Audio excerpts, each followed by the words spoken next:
இதுவரை ஆண்களின் கண்கள் வெளியே பெண் வாழ்வை பார்த்த பெண்களுக்கே கூட புதியதொரு தரிசனம் கிடைக்கும் என்று சொல்லலாம். ஆண்களின் கண்களின் வழியே தான் பெண்கள் உலகத்தை பார்க்கிறார்கள், அவர்களுக்கு கூட ஒரு புதுவிதமாக இருக்கலாம் அப்படின்னு சொல்லியிருக்காங்க.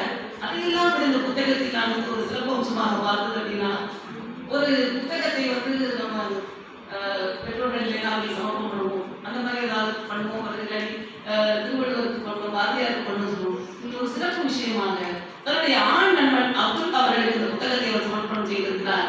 உண்மையிலேயே அவர்களுக்கு ஆச்சரியமாக ஒரு ஆண் நண்பனை தன்னுடைய நண்பனுக்காக சமர்ப்பிக்கிறேன் என்பது ஒரு பெரிய விஷயம். அந்த வகையில் மிக சிறந்த பாராட்டுகள் நம்ம சகோதரிகளுக்கு.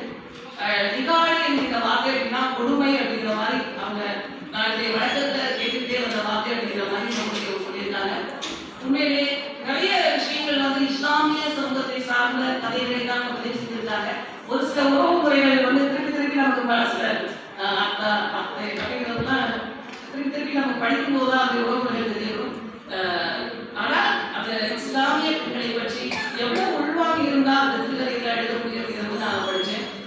முதல் கதை வருகையால் புரிஞ்ச